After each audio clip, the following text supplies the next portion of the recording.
Hello, everyone. Welcome back to the Mike and Kate's English channel. I am Mike, and I am joined by the person who keeps my English from falling apart, the amazing Kate. Hi, Mike. And hello to all our listeners out there. I am so excited for today because we are talking about something that is a total game changer for your daily life. It really is. But before we get into the useful phrases, I have to tell you about my morning, Kate. It was a complete disaster. Oh no, Mike. What happened this time? Well, I went to that new coffee shop down the street. The barista was talking so fast, like a machine gun. She asked me something, and I just stood there like a statue. I was so nervous that I forgot all my English. I just said, "What?" 3 times. Oh, Mike, the classic what move. I know. She looked a bit annoyed, and then she just gave me a huge cup of black coffee with 4 shots of espresso. I wanted a small latte with sugar. My heart is still beating at 100 miles per hour. I am vibrating, Kate. That sounds stressful. But you know what? That brings us perfectly to our topic today. We are learning how to handle those exact situations without sounding rude or feeling like a deer in headlights. Exactly. I wish I had this list of phrases this morning. I would not be this caffeinated right now. Do not worry. By the end of this episode, you will have the tools to survive any coffee shop or office meeting. Today, we are focusing on phrases for help, clarification, and politeness. Our big goal is to make you sound natural, not like a robot reading from a book. I am ready. Let us save the other listeners from my 4-shot espresso fate. Let us do it. Section 1 is all about when you do not understand something. This is where most learners hit a pothole. Mike, what do you usually say when you do not hear someone? I usually say what or maybe huh if I am feeling lazy. Okay, here is the pothole insight. In English, just saying what can sound very blunt or even aggressive. It is like you are saying, "Why are you speaking nonsense?" To a native speaker, it feels a bit like a tiny slap in the face. Oh man, I have been slapping baristas all over the city. It is okay. Instead, we use our first phrase. Could you please repeat that? Could you please repeat that? It feels a bit long, though. It is long, but it is super polite. And here is the secret sauce, the connected speech. We do not say could, you, as two separate words. We link them. The D at the end of could and the Y at the start of you join together to make a Jew sound. So it sounds like coo-Jew. Cuju, like a bird? Exactly. Coo-Jew. Let us try the whole phrase. Listen to how I link it. Could you please repeat that? Could you please repeat that? Almost. Try to make the repeat that part sticky. Repeat that. The T at the end of repeat almost disappears. Repeat that. Repeat that. Could you please repeat that? That is it. That sounds so much more natural. Now, what if you heard the words, but you have no idea what they mean? That is our second phrase. I am sorry. I do not understand. I use that one a lot, but I feel like a failure when I say it. Do not feel like a failure. Even native speakers use this. But here is the pro tip. Do not just stop there. Add our previous phrase to it. I am sorry, I do not understand. Could you explain it again? Okay, let me try the linking. I am sorry, I don't understand. Careful with the do not. We almost always use the contraction don't, and the T in don't is very soft. I don't understand. I don't understand. Could you explain it again? Perfect. You sounded like a pro there. I feel more confident already. But Kate, what if I am in a professional setting? Like I am at work and I need someone to help me with a huge project. Is can you help me enough? That is a great question. That takes us to section 2. Asking for help and being formal.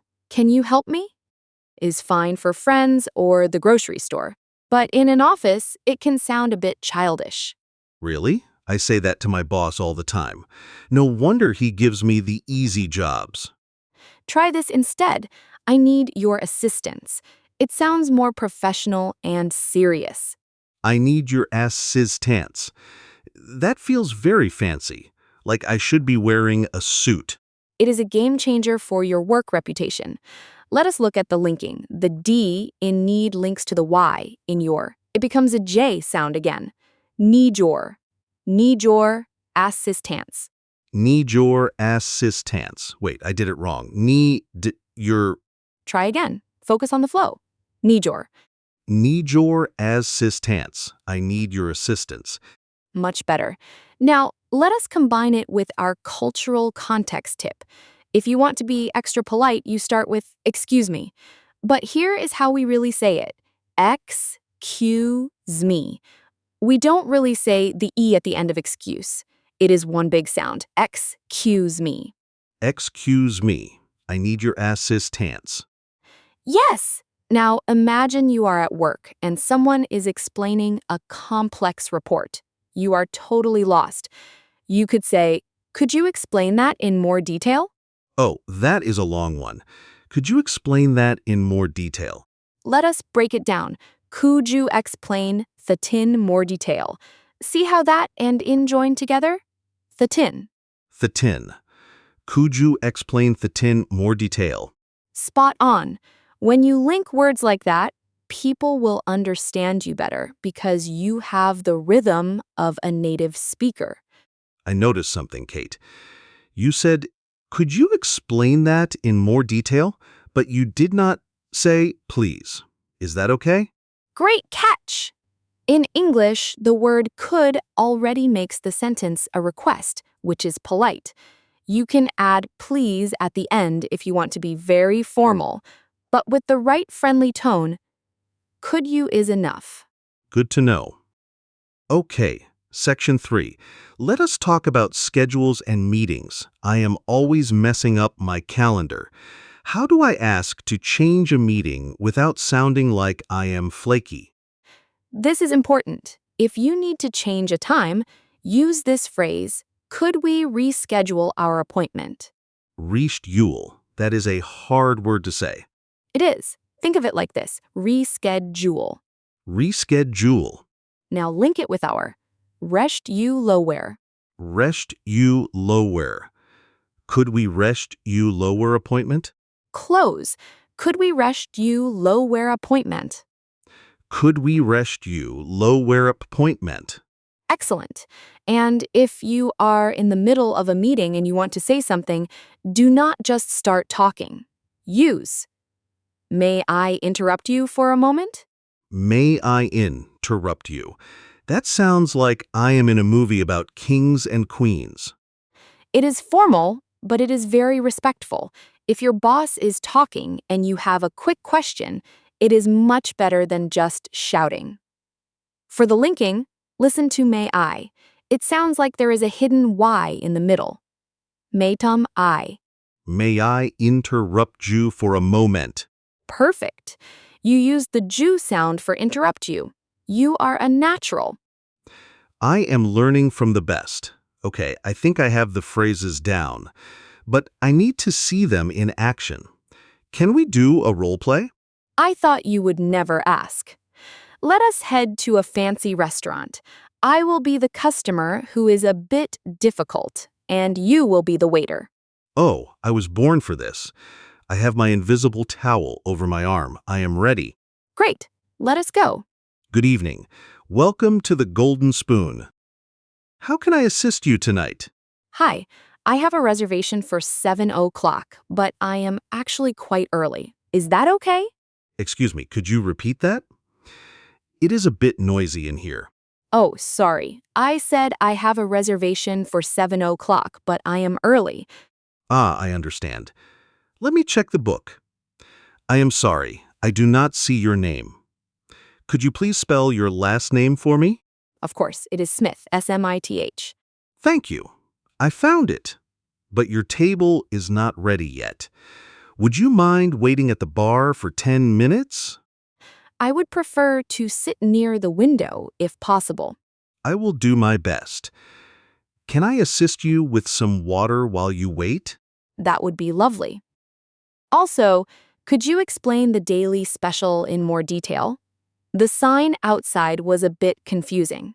Certainly. It is a slow roasted duck with a honey glaze and roasted carrots. That sounds amazing. May I interrupt you for a second? Does the duck have onions? I am allergic. I believe it does. Let me check with the chef.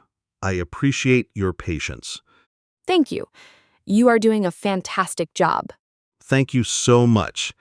I will be right back with your water. And we are back. Mike, that was incredible. You used almost every phrase we talked about. It felt so much better than my coffee shop experience. Using "excuse me" and "could you repeat that" made me feel like I was in control of the conversation, even when I didn't understand you the first time.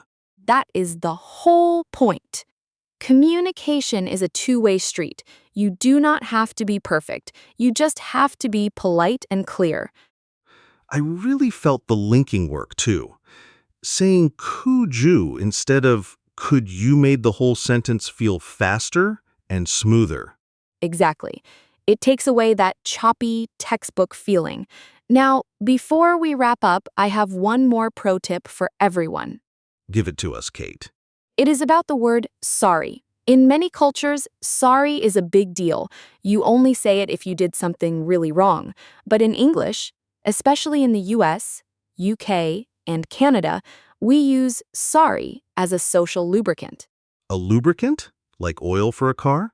Yes, we use it to soften everything. If you want to ask a question, you can say, "Sorry, could I ask something?"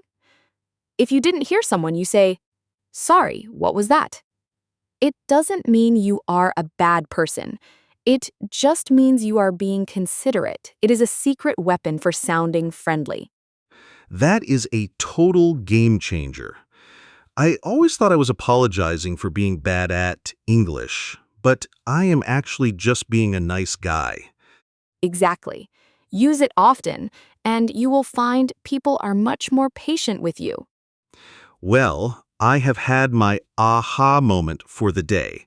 I feel like I can go back to that coffee shop tomorrow and actually get the latte I want. I believe in you, Mike.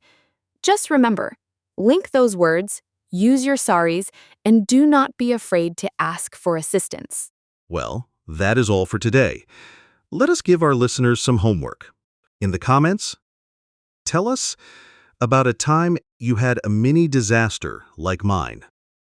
Or tell us which of these phrases you are going to use tomorrow, at work or at the store.